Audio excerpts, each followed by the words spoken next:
दो वोटों से ये पूरी जो एक साजिश बुनी गई गैर मुल्की, और इसमें क्या कुछ इन्वॉल्व नहीं हुआ। दो वोटों के फ़र्क से इन्होंने एक ऐसे शख्स को लाकर यहाँ पर प्राइम मिनिस्टर बनाने की कोशिश की जो शख्स खुद करप्शन में लुथड़ा हुआ है। 16 अरब रुपया उसके मुलाजमीन के अकाउंट से निकला है, सिर्फ 4 अरब मकसूद चपड़ासी के अकाउंट से निकला है। अब हमें अगला डर है कि कहीं गवर्नर स्टेट बैंक या जो फाइनेंस मिनिस्टर है पाकिस्तान का अगला, वो कहीं मकसूद चपड़ासी को ना लगा दिया जाए। ये मुझे शदीद डर है। उसकी वजह यह है कि जिस मुस्तैदी से क्राइम मिनिस्टर शहबाज शरीफ को और उनके बेटे को जिस मुस्तैदी से अरबपति बनाया है, तो शायद ये सोचे कि अब मकसूद चपड़ासी पाकिस्तान के लिए भी यही करेगा। तो इसलिए पहली तो मुझे ये डर है। दूसरा, कल पता चला टेलीविज़न से कि इन्होंने ख़त लिखा है कि वो जो एक क्रिमिनल यहाँ से भाग के गए हुए हैं नवाज शरीफ साहब, उनको डिप्लोमेटिक पासपोर्ट इशू किया जाए। एक तरफ हमारे जैसे लोग जिनके पास इनके पास अभी तक कोई ऐसा सबूत नहीं, आज भी बैरिस्टर साहब बताएंगे कि जब अदालत के अंदर पूछा गया तो कोई ऐसी बात नहीं थी। एक हमारे जैसे लोग उनको स्टॉप लिस्ट में डालते हैं, और जो अदालत से कन्विक्टेड हैं, सजा याफ्ता हैं, जेल से भागे हुए हैं, उन्हें डिप्लोमेटिक पासपोर्ट देते हैं। कुछ तो इस आइन की, इस कौम की इज्जत का ख्याल करें। चलें, और कुछ नहीं, कुछ हया ही कर लें, कुछ सोच लें। अगर आपने उसे लाना ही है, अब आपका हाथ पड़ता है, अब आपकी 7वीं 100 है, मीन 7 और 20 हो तो आपका 100 बनता है। अब तो आपने उसको लाना ही है तो आम पासपोर्ट पे ले आए। बेइज्जती क्यों करते हैं पाकिस्तान के आइन की, इखलाकियात की?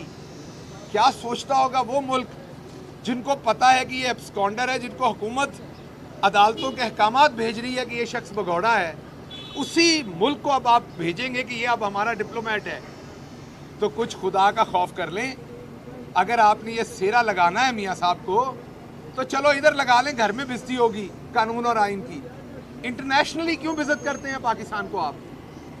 दूसरी बात पता चली है कि परसों 80 बंदों की लेविश किस्म का डिनर किया गया प्राइम मिनिस्टर हाउस में, और कल 100 बंदों का लेविश डिनर किया गया। मैं इस जगह पर इमरान खान साहब से भी सवाल पूछता हूं कि आपने 3.5 साल तो चाय और 2 बिस्किट से आगे बात नहीं बढ़ने दी। बेचारा कोई सहाफ़ी भी मिलने आता था तो कई दफ़ा चाय और 2 बिस्किट भी नहीं मिलते थे, और सारे सहाफ़ी इसके गवाह हैं जो वहाँ गए हुए हैं, एतराज़ भी करते रहे वो। तो अब ये जो सरकार के खर्चे पर 100 की तादाद में लेविश डिनर किए जा रहे हैं, तो खान साहब ये आपने इतना पैसा इन चोरों के लिए बचाया था 3.5 साल, ताकि आके ये उसकी तबाही कर दें। चलें, आपको तबाही नहीं करनी चाहिए थी, किसी को दाल चावल ही खिला देते आप भी। ये सारा पैसा जो 3.5 साल में हर साल आप 50-50 करोड़ 60-60 करोड़ बचाते रहे बजट में से, वो सारा अब इन चोरों के हाथ चढ़ गया है। कहीं डिप्लोमेटिक पासपोर्ट इशू होंगे, कहीं पर आप देखेंगे कि ये सारा काम होगा जो हो रहा है। कौम सब कुछ देख रही है। कौम को ना ये इम्पोर्टेड हुकूमत कबूल है, ना ही कौम को जिस तरीके से मुसल्लत किया गया वो कबूल है। और अब कौम को आदत पड़ गई है, पहले कौम को लगता था हुक्मरान ऐसे ही होते हैं, अब कौम को आदत पड़ गई है कि हुक्मरान ईमानदार हो तो एक एक पैसे की हिफाजत करता है। अब ये ज़्यादा देर आप इस तरीके से वलीमा पार्टियां नहीं कर सकते। ये जो कल आपने शहबाज शरीफ साहब की वलीमा पार्टी की है प्राइम मिनिस्टर हाउस में, ये ज़्यादा देर उन तोड़ियाँ वलीमा पार्टियां नहीं होनियाँ। उसकी वजह ये कि आज खान पेशावर से तहरीक का आगाज़ कर रहा है। आपके इंशाल्लाह सामने खान साहब रखेंगे कि किस तरीके से ये सारी साजिश बुनी गई और इनका आगे पाकिस्तान के लिए क्या मतवा नज़र है। आपको लगता है कि इस तरह के करप्ट लोग जिनकी सारी दौलत उनके पास पड़ी है, ये कभी उनके खिलाफ कोई बात कर सकते हैं?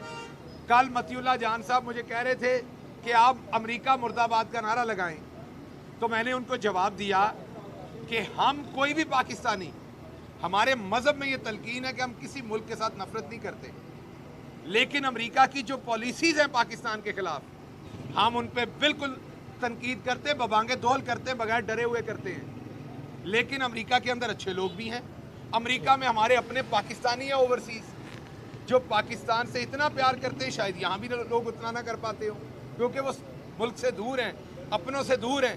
اس لیے عمران خان صاحب نے یہ واضح کیا تھا کہ نہ ہم امریکہ مخالف ہیں، نہ ہم یورپی یونین مخالف ہیں، نہ ہم ہندوستان مخالف ہیں۔ ہم تو ہر ملک کا احترام کرنا چاہتے ہیں جب تک کہ وہ ہمارا بھی احترام کریں، برابری کا رشتہ ہو۔ ہم ہر ملک، کسی ملک کی عوام سے نفرت نہیں کرتے، کسی ملک سے نفرت نہیں کرتے۔ ہاں، اگر وہ پاکستان کے اوپر اپنی تسلط جمائیں گے اور اس کو غلامی پہ مجبور کریں گے تو ہم ان کی اس پالیسی کو، غلام بنانے کی پالیسی کو مرد آباد کہیں گے۔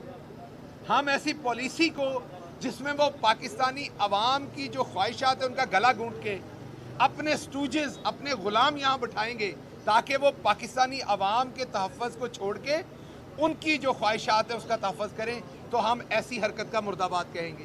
لیکن ہم کسی ملک کے خلاف نہیں ہیں، ہم کسی ادارے کی توہین کرنے کے حق میں نہیں ہیں، ہم کسی عدالت کی توہین کرنے کے حق میں نہیں ہیں، لیکن اس کے ساتھ ساتھ عوام یہ یاد رکھے کہ کسی صورت اس امپورٹڈ حکومت کو قبول نہیں کرنا۔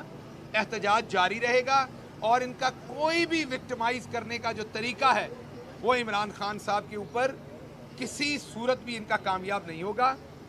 انہوں نے بہت ساری کئی طریقوں سے ایسی حرکتیں کی ہیں جو بعد میں آپ سے شیئر کریں گے۔ خان صاحب کی سیکیورٹی سے بارے ہم نے انشاءاللہ اپنے تائیں کوشش کر کے خان صاحب کی سیکیورٹی کو بہتر کرنے کی کوشش کی ہے۔ ان کو بالکل سیکیورٹی تھریٹ سے جب دنیا کے اندر کسی حکمران نے اپنی قوم کی عزت کے لیے، اپنی قوم کی حرمت کے لیے، اپنی خودداری کے لیے آواز اٹھائی ہے تو پہلے اسے لوٹوں کے ذریعے، غلاموں کے ذریعے خرید کے نکالا گیا ہے، پھر اس کی زندگی پہ حملہ کیا گیا ہے۔ تو میں یہ ریکارڈ پہ رکھ رہا ہوں آپ کے توسط سے کہ اگلی حرکت جو ہے وہ عمران خان صاحب کو نقصان پہنچانے کی جائے گی۔ اس لیے حکومت وقت کو بھی یہ پتا ہو، لا انفورسمنٹ کو بھی یہ پتا ہونا چاہیے کہ خان صاحب کی سیکیورٹی کا مناسب انتظام کرنا ہے۔ ہم ایز اے پولیٹیکل پارٹی بالکل اس کی کوشش کر رہے ہیں، کریں گے، اور جو ہمارے وسائل ہیں اس پہ ہم یہ کر رہے ہیں۔ لیکن یہ صرف میں انٹرنیشنل کانسپریسی کسی کی بات نہیں کر رہا، پاکستان میں بھی سبق سکھایا گیا جس نے پاکستان کے انٹرسٹ کی بات کی۔ آپ کو یاد ہے لیاقت علی خان صاحب کے ساتھ کیا ہوا، آپ کو یاد ہے ذوالفقار علی بھٹو کے ساتھ کیا ہوا، آپ کو یاد ہے جنرل ضیاء الحق کے ساتھ کیا ہوا۔ تو آپ یہ یاد رکھیں کہ اگر آپ غلام بنیں گے تو آپ کو حکومت بھی کرنے دی جائے گی، آپ کو زندہ بھی رہنا دیا جائے گا، لیکن اگر آپ للکاریں گے قوم کی خودداری کے اوپر، قوم کی آزادی کے اوپر، تو آپ سے حکومت بھی چھینی جائے گی اور آپ سے زندگی چھیننے کی بھی کوشش کی جائے گی۔ تو آپ سب سے دعا ہے کہ آپ سب نے رمضان میں یہ خصوصی دعا کر رہی ہے کہ اللہ کی ذات خان صاحب کی زندگی کی حفاظت کرے، اللہ کی ذات آپ کے بھی سب گھر والوں کی حفاظت کرے۔ میں تو یہ کہتا ہوں جو اپوزیشن ہے ان کی بھی اللہ زندگی کی حفاظت کرے۔ ہم یہ چاہتے ہیں کہ وہ اپنے جرائم کی سزا بھگتیں، اپنی لوٹ مار کی، لیکن اللہ ان کو زندگی دے۔